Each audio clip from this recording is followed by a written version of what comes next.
وزیر اطلاعات سندھ شرجیل میمن کہتے ہیں عمران خان کا طرز سیاست ان کی ناکامی ہے۔ استعفوں کی بات صرف عوام کو بے وقوف بنانے کی سازش ہے۔ عمران خان کو استعفوں کا شوق ہے تو پہلے صدر عارف الوی سے استعفیٰ لیں۔ سمجھ نہیں آئی عمران خان الیکشن کی تاریخ لینے آئے تھے یا استعفے دینے۔ عمران خان نے اپنے دور حکومت میں کوئی کام نہیں کیا۔ ہم عوام کے بنیادی حقوق کے لیے کوشش کرتے رہیں گے۔ وہ کراچی میں میڈیا سے گفتگو کر رہے تھے۔ وہ کل تو سنا تھا خان صاحب الیکشن کی تاریخ لینے آئے تھے، وہ تاریخ لینے آئے تھے یا استعفے دینے آئے تھے، وہ سمجھ میں نہیں آئی بات۔ اور یہ پھر بتا دوں آپ کو، یہ استعفوں کی ساری بات صرف عوام کو بیوقوف بنانے کی ایک سازش ہے۔ اگر انہوں نے استعفیٰ دینا ہے تو شروعات کریں، بسم اللہ، آج کا دن اتوار کا دن ہے، صدر پاکستان عارف الوی سے استعفیٰ دلوائیں۔ پہلے صدر پاکستان عارف الوی سے پہلے طور پہ وہ استعفیٰ دلوائیں، شروعات وہاں سے کریں۔ اور عمران خان جس طرح نیشنل اسمبلی میں استعفے کی بات کی کہ میں نے اتنے سارے لوگوں نے استعفیٰ دے دیے، اس کے بعد کتنے ایم این اے تھے پی ٹی آئی کے جو اسلام آباد ہائی کورٹ میں گئے، بولے جی ہمیں تو بولا گیا تھا کہ صرف ہم ڈرانے کے لیے استعفیٰ دے رہے ہیں، ہمارا استعفیٰ منظور نہ کیا جائے۔ عمران خان کے اپنے ایم این ایز اور ایم پی ایز اس کے ساتھ نہیں ہیں، تو میں سمجھتا ہوں اس شخص کا صرف ایک ون پوائنٹ ایجنڈا ہے کہ پاکستان کو خدا نہ خواستہ کس طرح نقصان پہنچایا جائے۔ میں سمجھتا ہوں کہ یہ عمران خان کی ناکامی کا بہت بڑا ثبوت ہے۔ اور کل کا جلسہ بھی جو تھا، اس کو میں جلسہ نہیں کارنر میٹنگ کہوں گا، وہ چاہتا ہے کہ جس طرح اس نے 3.5 سال ضائع کیے صرف اپنے مخالفین کو دبانے کے لیے، تو یہ حکومت کے پاس جو سال بچا ہے وہ بھی نہ ہو سکے۔ وزیر اعظم دورہ ترکیہ سے واپسی پر پھر متحرک ہو گئے، پارٹی اجلاس طلب کر لیا۔ ذرائع کے مطابق وزیر اعظم آج لاہور میں سینئر پارٹی رہنماؤں سے مشاورت کریں گے۔ عمران خان کا اسمبلیوں سے استعفے کے اعلان پر بھی بات چیت کی جائے گی۔ وزیر اعظم دورہ ترکیہ سے واپسی پر پھر متحرک ہو چکے ہیں، پارٹی کا اجلاس طلب کر لیا گیا۔ وفاقی وزیر اطلاعات مریم اورنگزیب کا اکنامک افیئرز میگزین کے اجراء کی تقریب سے خطاب، کہتی ہیں نوجوان ہمارا قیمتی اثاثہ ہیں۔ مسلم لیگ نون کے پچھلے دور حکومت میں پاکستان یوتھ پروگرام کا آغاز کیا گیا۔ پاکستان یوتھ پروگرام میں نوجوانوں کو زیرو ٹیکس پر مراعات فراہم کی گئیں۔ اپنے سابقہ دور میں مسلم لیگ نون کی حکومت نے اس پروگرام میں نوجوانوں کے لیے روزگار کے مواقع پیدا کیے۔ اس پروگرام میں نوجوانوں کو ٹیکنالوجی سے آراستہ کرنے جیسے منصوبے شامل تھے۔ چھوٹے کاروباریوں کو نوجوانوں کو سہولیات فراہم کریں گے۔ چھوٹے کاروبار جو نوجوان کرنا چاہتے ہیں ان کو بھی سہولیات فراہم کی جائے گی۔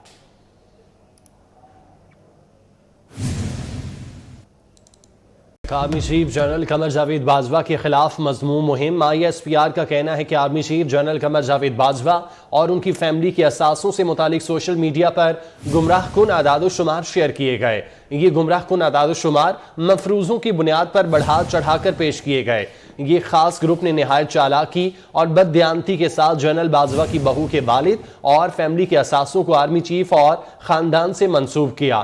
یہ سراسر غلط تاثر دیا جا رہا ہے کہ یہ اثاثے army chief general Qamar Javed Bajwa کے 6 سالہ دور میں ان کے سمدھی کی فیملی نے بنائے۔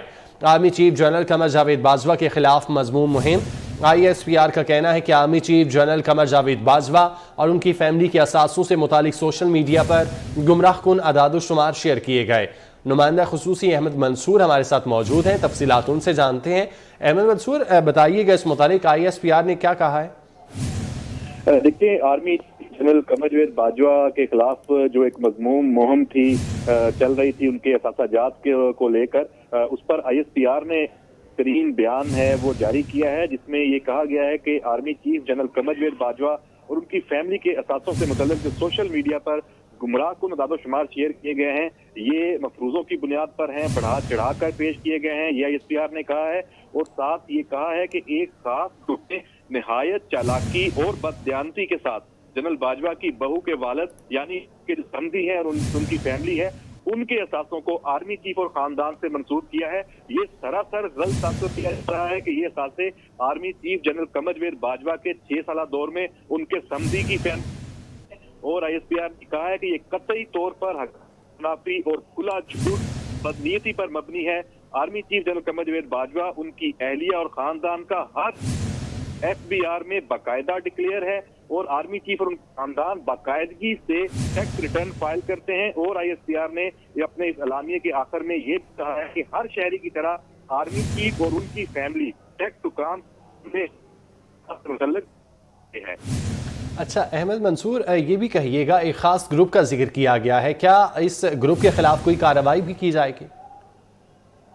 بالکل اس حوالے سے تو حکومت وقت جو ہے وہ پہلے ہی ایک جو موقف ہے، ایک سٹینڈ ہے، لے چکی ہے، اور اس حوالے سے ہمارے سامنے کچھ انفارمیشن پہلے بھی آئی تھی کہ FBR میں جو افسران ہیں ان کے خلاف کارروائی ہوئی ہے، جو آرمی چیف فیملی کے حوالے سے جو معلومات افشا کی گئی ہیں، ان کے جو ٹیکس ریٹرن اور باقی چیزیں، تو اس پہ کارروائی کی گئی ہے، اور جو باقی اس حوالے سے جو طریقہ کار ہے مروجہ وہ بھی اختیار کیا جا رہا ہے. تو یہ جو اعلامیہ ہے یہ ظاہر کرتا ہے FBR کی طرف سے جو جاری آج ہوا ہے، یہ انتہائی اہم نوعیت کا ہے کہ اس بات کو ایسے ہی نہیں لیا جائے گا کہ بس آپ الزام لگا دیں اور اس کے بعد جو سوشل میڈیا پر کمپین شروع کر دیں، اس کو منطقی انجام تک اب پہنچایا جائے گا. اور اس کی یقیناً ہر سطح پر جو انکوائری ہے وہ اب سامنے کی بات نظر آ رہی ہے کہ جو بھی اس طرح کے الزامات لگاتا ہے اب اس کو جواب دینا پڑے گا اپنے الزامات کا، یا تو ثابت کرنا پڑے گا یا پھر بھگتنا پڑے گا کہ اس نے غلط الزامات لگائے ہیں. تو یہ جو اعلامیہ ہے یہ اسی طرف اشارہ ہے. جی اچھا احمد منصور، جس طرح ہم نے ماضی میں بھی دیکھا کہ آرمی کے جو شہید تھے ان کے خلاف ایک باقاعدہ طور پر سوشل میڈیا پر مہم چلائی گئی تھی، کیا یہ کارروائی بھی اس طرح سے ہو سکتی ہے؟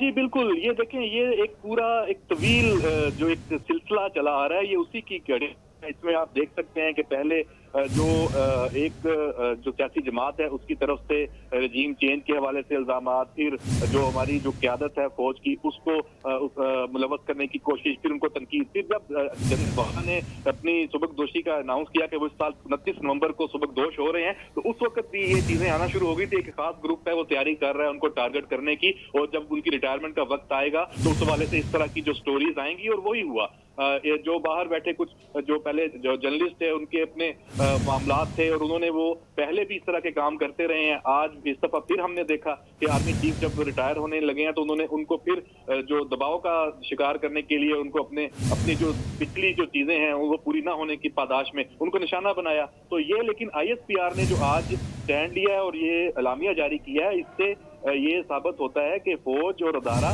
اس طرح کا جو پروپیگنڈا ہے اس کو کسی صورت بھی برداشت نہیں کرنے والا، نہ کل کیا تھا نہ آئندہ کرے گا. اور اس طرح کی آپ الزامات لگا دیں اور اس کے بعد بس خاموشی ہو جائے، یہ اس طرح یہ روایت اب آگے نہیں چلے گی. ماضی میں یقیناً ہوتا ہے، اور حکومت وقت کا اب یہ کام ہے کہ وہ اس طرح کے الزامات لگانے والوں کے قانون کے کٹہرے میں لائے. جو بھی مروجہ قوانین ہیں ان کے خلاف کارروائی ہونی چاہیے.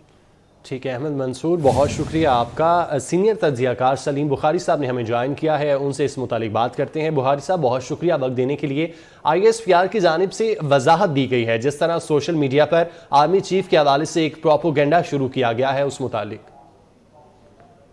دیکھیے گزارش یہ ہے کہ یہ وضاحت آنی بھی چاہیے تھی، اور آنی بھی ISPR کی طرف سے چاہیے تھی، اس لیے کہ جنرل باجوہ ابھی تک آرمی چیف ہیں اور وہ براہ راست اس قسم کی کسی خبر کے اوپر جو ہے وہ رد عمل دینے سے قاصر ہے. وہ نہیں چاہتے.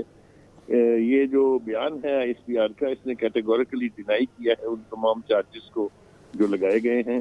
اور یہ اس کی ٹائمنگ اس رپورٹ کی زیادہ امپورٹنٹ تھی کہ جب وہ ریٹائر ہونے کے قریب تھے، خاص طور سے جب ابھی دوسرے نئے آرمی چیف کا تقرر نہیں ہوا تھا، فائنل نہیں ہوا تھا، یعنی فارملائز نہیں ہوا تھا. اس وقت اس خبر کا آنا جو ہے وہ بہت ڈیمیجنگ تھا. اب اس ISPR کی پریس ریلیز کے حوالے سے یہ چیلنج کیا ہے انہوں نے کہ جو انفارمیشن انہوں نے دکھائی ہے یہ غلط ہے، اور یہ کہ باجوہ فیملی اور باجوہ صاحب خود جو ہے باقاعدہ اپنی ریٹرنز جو ہے فائل کرتے رہے ہیں. اب یہ نئی لڑائی شروع ہوگی فیکٹس کی کہ جو احمد نورانی کی رپورٹ میں سب کچھ کہا گیا ہے کیا وہ بعینہ ہی درست ہے. اگر درست نہیں ہے تو پھر میرے خیال سے بہت مشکل میں پڑ جائیں گے احمد نورانی صاحب اور ان کی فیملی. یہاں پر یہ ISPR کا بیان جو ہے یہ کیٹیگورک ہے، اس میں بھی کوئی ابہام نہیں ہے. اور جس طریقے سے مد سنگنگ کی گئی ہے، جو ISPR جو سمجھتی ہے کہ جان بوجھ کے ان کی کردار کشی کرنے کی کوشش کی ہے، میرے خیال سے ایک ایسے لمحے میں جب ملک اس قسم کی مشکل صورتحال سے دوچار ہو، نئے آرمی چیف کا تقرر ہو رہا ہو، اس قسم کی رپورٹ کی ٹائمنگ جو ہے وہ بہت خوفناک بھی ہے اور بہت غلط بھی ہے. کیونکہ اس سے آپ دیکھ لیجئے کہ آلریڈی آپ دیکھیں سوشل میڈیا کے اوپر ہندوستان کے کرن تھاپر ہوں یا کوئی دوسرے ہوں کس طرح سے اس معاملے کو اچھال رہے ہیں. اور یہ الٹیمیٹلی یعنی پاکستان کی مسلح افواج اور اس کی قیادت کے خلاف مہم جو تو اپنی جگہ ہے، لیکن اس طرح کے یعنی جو رپورٹ چھپی ہے، سب سے پہلے کام یہ تھا رپورٹر کا کہ وہ کم از کم ان کا ریاکشن لے، ان کا ورژن لے، ان کو وضاحت کا موقع دے.